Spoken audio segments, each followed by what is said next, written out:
प्रमुख सचिव सचिवालय प्रशासन विभाग के अन्य अधिकारीगण,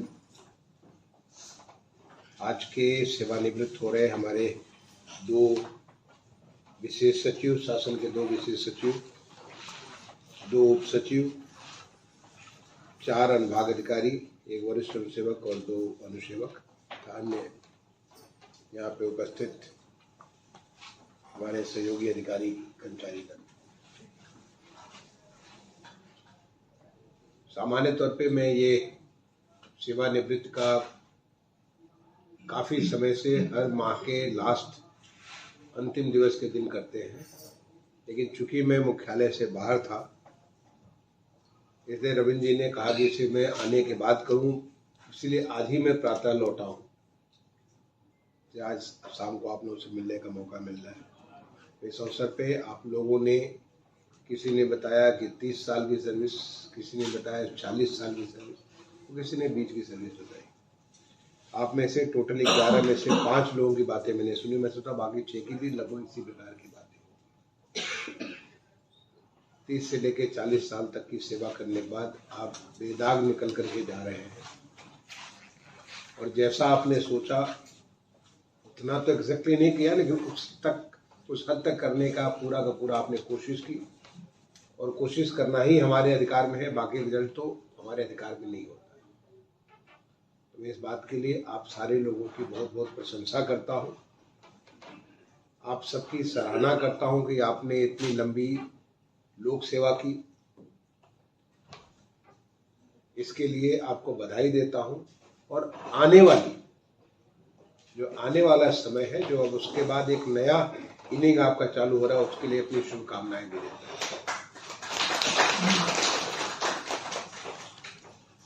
सेवा एक आपने शुरू की थी काफी साल पहले, तभी आपको मालूम था कि जब आप 60 साल पूरा करेंगे तो सेवानिवृत्त हो जाएंगे। लेकिन अब आप एक नई चीज शुरू कर सकते हैं, जिसका कोई आखिरी पड़ाव नहीं होगा। जब तक भगवान ने आपको शरीर में ताकत दे रखी है, आपकी मानसिक, आपकी शारीरिक शक्ति बरकरार है, आपकी ऊर्जा बरकरार है, तब तक आप ये सेवा दे सकते हैं। आप सेवा अपने परिवार के लिए, अपने समाज के लिए, अपने प्रदेश के लिए, अपने देश के लिए दे सकते हैं। सेवा आप विभिन्न प्रकार से दे सकते हैं, क्योंकि अभी तक आपको एक ओहदा मिला हुआ था। कुछ नाम से आपको लोग जानते थे, कुछ पद से लोग जानते थे। अब आपको आपके काम से लोग जानेंगे। जैसे कि अभी पूर्णवा जी ने हमें एक पुस्तक दी, तो मुझे लगा कि उनकी रुचि अभिरुचि उनकी साहित्य में है, तो साहित्य की भी साधना आप कर सकते हैं। अब तक हो सकता है कि आपके लिमिटेशंस हो, आपकी जो है आपकी क्षमता है, लेकिन शासकीय दायित्वों के साथ उस क्षमता का उभार के लिए उतना मौका नहीं। अब आपको मौका मिला, बताया कि आपने श्री मंगल सिंह सुमन पुरस्कार से भी आप आभूषित हुई, तो इसका मतलब आपके अंदर वो साहित्यिक क्षमता है, आपके अंदर है वो ताकत, उस ताकत को आप निकाल सकते हैं। श्रीवास्तव जी ने मुझे ये बहुत प्यारी किताबें, मैंने काफी कुछ पढ़ रखा, ऑटोबायोग्राफी ऑफ योगी। इसका मुझे लगता है कि आप योग साधना करते होंगे, कुछ ऐसी अभिरुचि आपकी होगी, आध्यात्मिक अभिरुचि होगी। योगी के बारे में जानकारी करने का मतलब है कि आप में एक आध्यात्मिक अभिरुचि होगी। अपने आप में बहुत बड़ा सब्जेक्ट है, जिससे कि पूरी लोगों की चेतना बदल सकते हैं, लोगों की ऊर्जा बदल सकते हैं, लोगों की कार्य करने की क्षमता बदल सकते हैं। अब तक आपको एक पद से लेकर के एक रिस्ट्रिक्शन आपको था कि इनसे रिस्ट्रिक्शन लेकर के अब आप असीम होकर के बहुत कुछ कर सकते हैं, समाज के लिए कर सकते हैं। जो हमारे इसमें अनुसेवक है, अनुसेवक भी अब तक तो आपका काम बड़ा लिमिटेड था कि भाई आपको जो है घंटी बजती थी तो आप जो कोई फाइल लाते थे, कोई चाय लाते थे, कोई पानी पिलाते थे। अब उसकी भी आपकी सीमाएं नहीं है। अब आपको कोई घंटी बजा के बुलाएगा नहीं, अब आप अपनी खुद की घंटी बजाएंगे, आप अपनी खुद को चलाएंगे। कि आज जिस प्रकार से समाज में परिवर्तन हो रहा है, समाज में जिस प्रकार से चीजें बदल रही है, देश हमारा जिस तरह से बदल रहा है, तो आपके सामने एक विकल्प है कि क्या आप उस बदलते हुए देश के भागीदार बनेंगे, भोगदार बनेंगे? क्या उस बदलाव के अंग होंगे या बदलाव को खाली महसूस करेंगे? आप कर सकते हैं बदलाव को आप भोग भी सकते हैं, बदलाव के भागीदार भी बन सकते हैं। जब देश हमारा, आप देख रहे हैं कि पिछले थोड़े समय में कितना तेज परिवर्तन हुआ। शहर बदल गए, गांव बदल गए, लोगों की स्थिति बदल गई, लेकिन अभी बहुत कुछ बदलना है, बहुत कुछ बदलने का भी स्कोप है, बहुत कुछ चेंज होना है। उस बदलाव में आप कहाँ अपने आप को पाते हैं? तो अब आपकी जो सीमाएं थी, आपकी जो एक पद पड़ा हुआ था आपके सामने, अब वो सीमाएं दूर हो गई। आप आसपास में किसी बच्चे को भी ले सकते हैं, बच्चे को आप उसके साथ बैठ करके उसको उसकी कैसे क्षमता वृद्धि करके उस बच्चे को कहां से कहां लेके जा सकते हैं। आप अपने क्षेत्र में जहां रहते हो उस क्षेत्र को इतना सुंदर बना दें ताकि उस क्षेत्र में लोग आए, वहां पे देखें, वहां पे लोग जो भी रहे वो भी स्वस्थ रहे, पूरी तरह से क्षमतावान बने, देश की भला कर सकते हैं। आप कुछ भी कर सकते हैं और ये आज की जरूरत है। तो मैं आपको इसलिए कहता हूं कि कुछ भी करने के लिए, कि जब तक आप करेंगे नहीं, तो देखिए शरीर का धर्म तो कर्म है। श्रीमद् भागवत गीता में भगवान कृष्ण ने कहा कि हमारे शरीर का मुख्य धर्म जो है कर्म है। अगर आप कर्म नहीं करेंगे तो शरीर आपसे मुक्त हो जाएगा। जिस दिन आपने छोड़ दिया, शरीर को शिथिल पड़ जाएगी। आपको छोटी सी कहानी सुनाता हूं।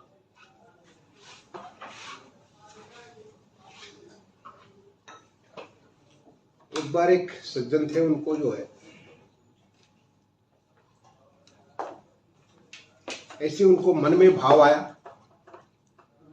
कि हम बहुत कुछ काम करते हैं लेकिन हमारा मन संतुष्ट नहीं होता, मन खुश नहीं होता है, प्रसन्न नहीं होता है। चाहे परिवार के साथ रहते हैं, समाज के साथ रहते हैं, कहीं और दोस्त मित्र के साथ रहते हैं, कुछ भी करते हैं, मन खुश नहीं होता है। लेकिन जो साधु सज्जन लोग होते हैं वो हमेशा प्रसन्न रहते हैं। उनको खाने को नहीं है तब भी खुश है, पहनने को नहीं है तब भी खुश है, मांग करके खा रहे तब भी खुश है, नहीं खा रहे तब भी खुश है, तो वो बड़ा प्रसन्न रहते हैं।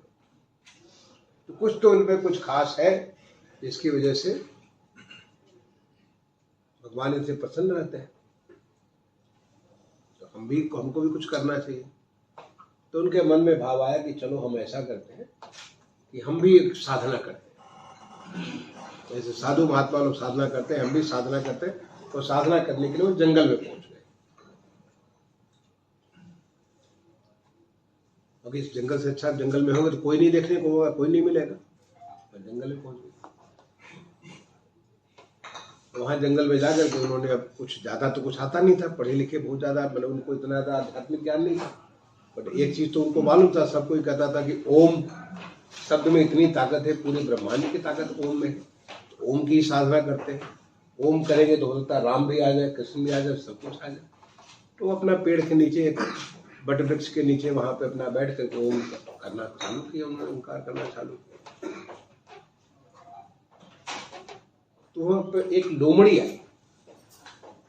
देखते क्या कि लोमड़ी का जो है उसके 2 पांव टूटे हुए हैं, 2 पांव से लगे, लेकिन हृष्टपुष्ट है।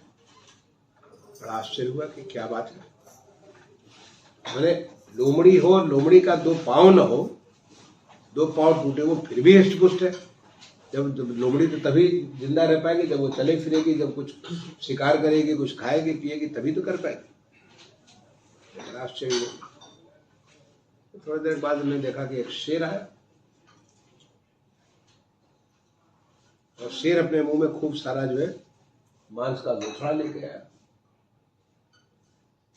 वो शेर उस लोमड़ी को, ये तो डर के मारे शेर का जब आवाज हुआ पेड़ पे चढ़ गए, और ऊपर से दृश्य क्या देख रहे हैं कि शेर जो है अपने मांस के लोथड़े से थोड़ा सा लोमड़ी के सामने रख दिया और उसके बाद अपना चला गया, बाकी अपना खुद खाने के लिए। शेर शिकार किया था और उसने लोमड़ी को मांस का लोथड़ा दे दिया। लोमड़ी भी खुश हो गई आकर के। तो इनको समझ में आया कि अरे ये तो भगवान की कमाल है, भगवान का कुछ ऐसा गति है जिसकी वजह से भगवान सबको कुछ न कुछ तो दे ही देते हैं। तो हम करें चाहे कुछ न करें, हमको भी भगवान कुछ दे ही देंगे। इसीलिए साधु महात्मा लोग पूछ रहे थे कि उनको भगवान कुछ न कुछ दे देते हैं। तो हम इसको हम पूरा फुल टाइम हम ओम में ही लगा देंगे। अगर ओम की साधना करने से बहुत लोगों को साधना से पता नहीं कहाँ से क्या संसार में, हमको भी इस संसार मिल जाएगा। तो मन में इन्होंने इस भाव को रख लिया और उसके बाद इन्होंने कहा कि अब कुछ ही नहीं करना, बस जो करना भगवान हमको देना, अब हमको कुछ नहीं करना। तो अलग गए वहीं बैठ करके अपना ओंकार करना चालू किया।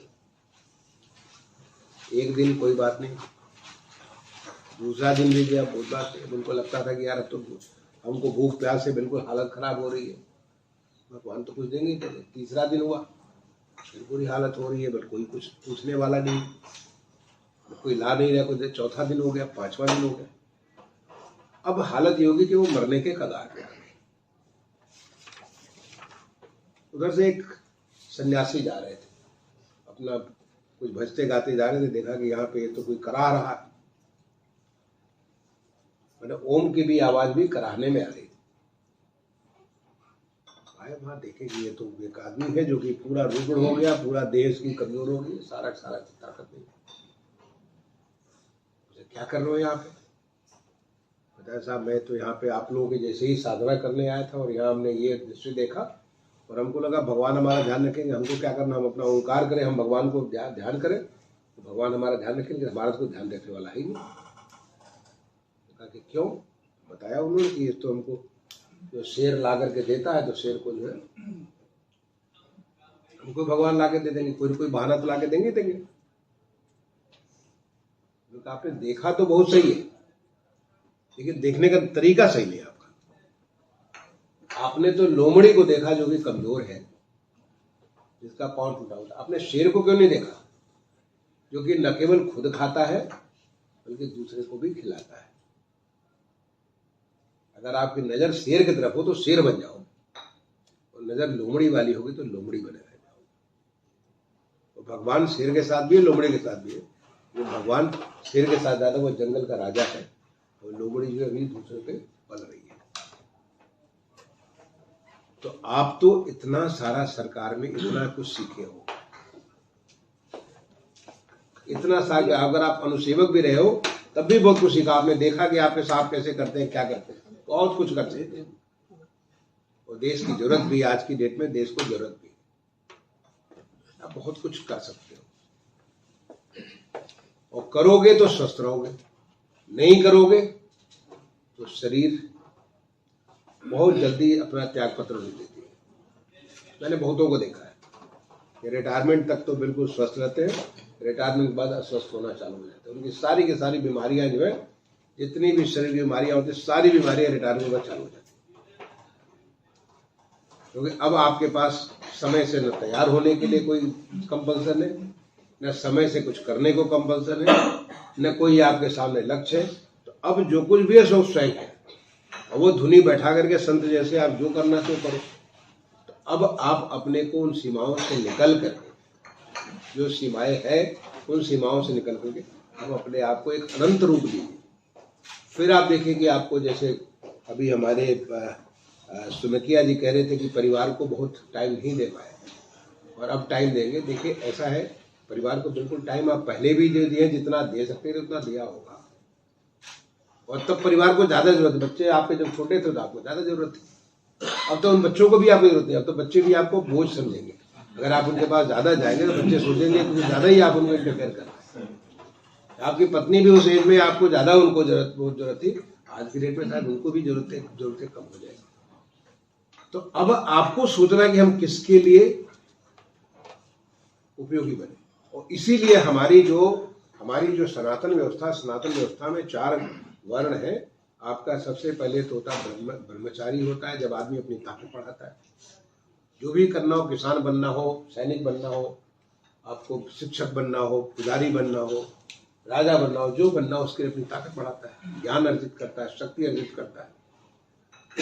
उसके बाद गृहस्थ आश्रम होता है, गृहस्थ आश्रम में वो शादी ब्याह करता है, फिर वो प्रजनी उसके प्रजनन करता है, फिर वो उस सबको पालता बढ़ाता है, उसको समाज को आगे ले जाता है। लेकिन फिर आता है वानप्रस्थ। वानप्रस्थ में अब उसकी जरूरतें कम हो जाती है, वो खाता भी कम है, पहनने का भी वो जो शौक होता है वो भी कम हो जाता है, बहुत कुछ चीज़ें जो है ज़रूरतें, बच्चों की भी ज़रूरतें कम हो जाती है, परिवार की ज़रूरतें कम हो जाती है, माँ बाप नहीं होते हैं, बहुत कुछ चीज़ें आपकी ज़रूरतें कम हो जाती, आपकी आवश्यकताएं कम हो जाती, तो फिर वो समाज के लिए जीना चालू कर देता है। देखता है कि अगर आप समाज के लिए जीने का मतलब क्या, आप देखो कि अभी मैं कहीं जाता हूँ देखता हूँ कि भी बड़ी गंदगी, इतनी सारी स्वच्छ भारत मिशन बाद भी कहीं गंदगी दिख जाती है, उसको स्वच्छतम अवस्था तक ले जाना है, जिधर नजर जाए वहां कोई गंदगी नहीं। ये कैसे ला सकते हो आप, इसको कर सकते हो, अभी आपके पास वक्त है, अपने आप कहेंगे कि हमारी कौन बात मानेगा। जो भी कभी शुरू करता है तो हमेशा अकेले चलता है, और एक बार आप चल पड़े तो मदन मोहन मालवीय एक बार चलते तो विश्वविद्यालय बन जाता है। आप एक बार किसी भी पद को ले लीजिए कि हमको स्वच्छता ही पूरे अपने कॉलोनी को स्वच्छ बनाना है, पूरी कॉलोनी में हमको देखना है कि कहीं पानी गंदा गिरने न पाए, कहीं पानी बेकार नहीं जाए, हमें देखना है कि कोई बच्चा यहाँ पढ़ा लिखा ऐसा न हो जो अनपढ़ कोई बच्चा रहे, या कम से कम कोई भी हो तो ग्रेजुएट से कम ना हो, या कोई अपना टेक्निकल, आप कोई एक प्रण ले लीजिए, जैसे जैन धर्म में कहते हैं अनुव्रत, तो एक कोई अनुव्रत ले लीजिए, ये हमारा व्रत है कि सब लोग यहाँ हमारी कॉलोनी के सब स्वस्थ रहेंगे। अब हम सब नहीं बात मानेंगे, कोई बात नहीं, शुरू में नहीं मानेंगे, एक बार नहीं मानेंगे, दो मानेंगे, आप देखेंगे जहां आपकी धुन सवार हुई तो वो हफ्ते 10 दिन 15 दिन महीने भर के बाद सब आपके साथ में रहेगा, क्योंकि हम सब में पुश बैक है, हम सब कोई नया चीज नहीं चाहते, न बच्चा पढ़ना चाहता है, न औरतें, न अपने घर के गृहिणी के बारे में या घर के पुरुष के बारे में, हर कोई पुश बैक करता है, वो कोई परिवर्तन नहीं चाहता। लेकिन आप अगर परसिस्टेंट होगे तो परिवर्तन, उसको आनंद आने लग जाता है ना। कोई भी चीज अगर आपको शुरुआत में मुश्किल होती है लेकिन बाद में उसमें आनंद आने लगता है। आप अगर कंटिन्यू करके देखोगे आपकी कॉलोनी में, आप देखोगे कि उनके मसीहा बन जाओगे, आपको गांधी बनने की जरूरत नहीं, आप अपने क्षेत्र के गांधी बन जाओ, आप अपने क्षेत्र के जो है प्रधानमंत्री हो जाओगे, अपने क्षेत्र के मुख्यमंत्री बन जाओगे, अपने क्षेत्र के जिलाधिकारी बन जाओगे, उस छोटे इलाके में। आप समझ रहे हो मेरी बात, इसको अगर आप सोचे, मैंने एक बहुत बढ़िया कविता जो है रविन्द्रनाथ टैगोर जी ने कही, मुझे बहुत प्रिय कविता, मैं बहुत बार मैं उसको कोट करता रहता हूँ। एक बार डूबते हुए सूरज ने दुनिया से पूछा कौन करेगा मेरा काम डूबने के बाद, मेरे डूबने के बाद। अब सोचो, सूरज उगता है तो पूरी दुनिया रोशन हो जाती है, तो सूरज डूबता है तो पूरी दुनिया अंधेरे में घुस जाती है। तो डूबते हुए सूरज ने दुनिया से पूछा कौन करेगा मेरा काम मेरे डूबने के बाद। सारी दुनिया शांत और स्तब्ध रही। अब कौन सूरज का काम कौन कर सकता है किसी में नहीं। एक बार उग गया तो पूरा पूरा दुनिया को रोशन कर देता है, एक बार बंद हो गया तो पूरी दुनिया को अंधेरे में डाल देता है, सारी दुनिया शांत और स्तब्ध। तब एक छोटे से मिट्टी के टिमटिमाते हुए दिया ने हाथ जोड़कर कहा, तब एक छोटे से मिट्टी के टिमटिमाते हुए दिया ने हाथ जोड़कर कहा, मैं करूंगा मेरे आका जो मुझसे संभव होगा। सोचो कि छोटा सा मिट्टी का दिया जो जलेगा मुश्किल से घंटे भर, उसमें जो तेल या घी जो भी पड़ा है वो घंटे भर से ज्यादा नहीं जलेगा, और जब जलेगा तो मे भी 1 मीटर 2 मीटर की परिधि में ही उसकी रोशनी होगी, उससे ऊपर रोशनी नहीं होगी। लेकिन उस 1 घंटे के लिए जब तक जलेगा, और उस 2 मीटर की परिधि में जहां तक जलेगा, उस परिधि का सूरज तो वही होगा और कोई सूरज नहीं होगा। चाहे कितना भी घना अंधकार हो, उस घने अंधकार को दूर करने वाला अगर कोई है तो वो मिट्टी का टिमटिमाता हुआ। कितनी प्यारी कविता रविन्द्रनाथ टैगोर गुरुदेव ने लिखी। तो आप तो कोई भी एक छोटा सा जैन धर्म में जो बात करते हैं, अनुव्रत की बात करते हैं, एक माइनर हम जो वाव एक ले सकते हैं, अपना एक शपथ ले सकते हैं कि हम ये काम कर देंगे हमारी कॉलोनी में, और ये एक दिन में संभव नहीं है। ये तो सरकार में आपने देखा होगा, घर को किया होगा, एक दिन में संभव नहीं है। या आपके कोई ऐसी जादू की छड़ी किसी के पास नहीं, फैलाया आपने और सारा पूरा परिवर्तन, ऐसा नहीं होता है। लेकिन शुरू करके तो देखिए, आप देखिए कि वो आनंद जो एक संत वाला आनंद होता, संत का आनंद मिलना चालू हो जाएगा। आप देखिए तो कि अगर हमने व्रत लिया कि हमको कोई भी बच्चा यहाँ अनपढ़ नहीं होगा, आपको कोई बच्चा मिलता है, उस बच्चे के माँ बाप को देखे, कोशिश करिए कि उसको देखिए, आप देखिए कि आप धीरे धीरे जब उसको करेंगे तो बच्चे में आपको अपना बच्चा नजर आना चालू हो जाएगा। क्योंकि आप वानप्रस्थ की अवस्था में। और हमारा चौथा आश्रम है संन्यास, जब न हम हैं, हमारे और हमारे जो परमात्मा के बीच में और कोई नहीं है। क्योंकि आपने जो कुछ भी हासिल किया था उस परमात्मा की ही कृपा से हासिल किया है, अपने बल से नहीं। कोई भी किसी को ये दम है कि हम बहुत बड़े ताकतवर हैं, मैं तो इस बात को तो नहीं मानता। जरूरत है कि हर क्षण हम उस परमात्मा के ही आशीर्वाद से सब कुछ करते हैं, जो हासिल करते हैं उसी के आशीर्वाद से हासिल करते हैं। तो जो संन्यास आश्रम में तो हम और वो, तीसरा कोई बीच में नहीं होगा। लेकिन ये जो वानप्रस्थ की अवस्था आपके सेवानिवृत्त होने के बाद, इस अवस्था को बहुत आनंददायक बना सकते हैं। उससे आपकी सेहत बेहतर होगी, आपके परिवार में आपकी ज्यादा पूर्ण होगी, आपके परिवार में आपके सब लोग। अदरवाइज ये बड़ा मुश्किल हो जाता कि आप 10 से 5 काम करने वाला है, 10 से 8 काम करने वाला घर में आगे बढ़ जाए। तो आप ऐसा कोई एक व्रत करिए, एक चीज ढूंढिए, और वो आपको आज के जो भी, मैं तो आपसे कहूंगा कि आप सब सताई हो, आपको भगवान लंबी उम्र दे, बेहतर स्वास्थ्य दे, बीमारियां न लगे। जब और आप एक बार काम करते रहोगे तो कोई बीमारियां नहीं लगेंगी। तो जब कभी हमारा देश बदलेगा तो मन में आपके एक उमंग होगा, चाहे कोई माने चाहे न माने। दूसरे के मानने की क्या जरूरत है? हम तो हमेशा अपने, हम लोग तो हमारी जो मैंने सनातन की, हम सब अंतः सोच वाले हैं, अंदर से हम सोचते हैं। हम मानेंगे कि आज हमारा शहर ऐसा हुआ, इसमें हमारी ये आहुति है, हमने ये आहुति दी इस इलाके में जिसकी वजह से यहाँ सफाई होगी, या हमारी ये आहुति है जिसकी वजह से यहाँ पे कोई चीज गलत चीज फेंकी नहीं जा रही है, यहाँ ये है जिसकी वजह से शिक्षा होगी, या ये चीज है जिसकी वजह से ये फला चीज होगी। आप अपने आप को गर्व कर सकते हो अपने मन से, क्योंकि आपकी अंतरात्मा आपको जिस दिन आशीर्वाद देगी। और अंतरात्मा क्या है? हम ब्रह्मास्मि शिवोहम, हम ही शिव के स्वरूप है। हम ही शिवोहम माने शिव के स्वरूप तो हम खुद ही है। तो हम जो हमारा शिव, जो कल्याणकारी शिव हमारे अंदर है, या हमारा जो सच्चित आनंद है, सच्चिदानंद जो है, वो सच्चिदानंद स्वरूपम जो है, वो हमारा स्वरूप जो है हमको खुद कहेगा कि हमने ये काम किया, और हम इसके लिए पूरा पूरा क्रेडिट लेते हैं। दूसरे के कोई सर्टिफिकेट की जरूरत नहीं। और देश जो बदल रहा है, देश की जो देश तो बदल ही रहा है, देश परिवर्तन हो रहा है, चाहे आप करिए चाहे न करिए, देश तो विकसित बनेगा ही बनेगा, मुझे पूरा विश्वास है। लेकिन आपको भी लगेगा कि हमने इसको करने में ये काम किया। ये आपका अपनी खुद की, आपकी जो भगवान ने, जो परमपिता परमेश्वर ने आपको इतना जो शरीर दिया, आपको इतना सारा मौका दिया यहाँ तक बढ़ने का, पहुंचने में, उसको आप उसकी संतान के रूप में अपने आप को सफल कर सको।